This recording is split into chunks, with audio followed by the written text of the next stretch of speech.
All right, folks, we are back with the second album review of 2022. This one is a classic. We're going way back in the vault to the 1960s, reviewing the Temptations' debut album, Meet the Temptations. So you may notice a little bit of a theme of late. I've been trying to check out some debut albums for artists. Thought it'd be interesting to see kind of where they got their start, how big of a hit they were right out of the gate, and what that ultimately translated to in terms of how they grew as an artist or a group.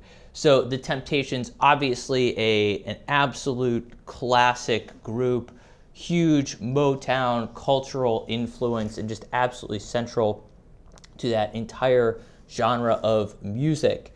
So this one, to me, I have definitely a little bit of a personal connection. As I mentioned in some of my other reviews, my family wasn't really big into music growing up. However, my family, my mom, my dad in particular, were pretty big into, really enjoyed Motown stuff, so we listened to a fair amount of that.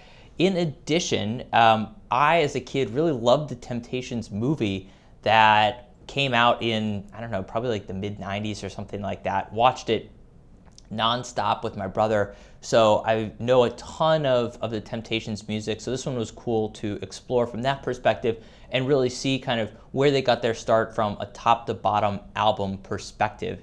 So the headline for me is this one gets a 3.5, and I know what you're saying, that it's the Temptations. What are you talking about? This is one of the greatest groups of all time. Yes, it is, but we've got to be objective on the criteria. So let's break it down here. So I think one of the biggest things that people will probably say is, well, what are your criteria is timelessness? Isn't this an absolutely timeless album? And I would say there are songs on this album that are absolutely timeless, right? It starts off with the most well-known song on the album, The Way You Do the Things You Do, one of the Temptations' biggest hits. So you're hooked right away. However, and there are a number of other songs on this album that I think really do stand the test of time and are really interesting to listen to now and can slide right in, no questions asked. However, there are 14 songs on this album, and a number of the songs on this album are pretty forgettable and just have a very core 1960s vibe to them. So look, I'm going to give this a 4 on the timelessness scale just because we do have a number of songs that I think drag it down a little bit and make this album not quite as timeless as you'd expect perhaps from the Temptations. Obviously, they just ran out hit after hit after hit after this, but this was, a point they had to start at, right? To that point, in terms of how much you get along with this, how much you can sing into it, there are a few songs on here that are some of the more well-known ones where I just said, yes, let's go. Obviously, The Way You Do the Things You Do is one of them. For me, my favorite song on the album is the second song, I Wanna Love I Can See. I was really jazzed to hear this on that album. I forgot that this was on their first one, so that was great, and I was really into it. However, similar to the timelessness factor, there are a number of songs that I think just kind of kill the energy on this one. The Temptations do a little bit of storytelling, in particular with May I Have This Dance, just kind of misses for me. And there are a few other songs on here that you just say, yeah, this is kind of nice filler, and it's a nice song, but beyond that, you wouldn't remember it at all. In terms of the breadth and range, this was an interesting one for me, and I went back and forth on the score for it.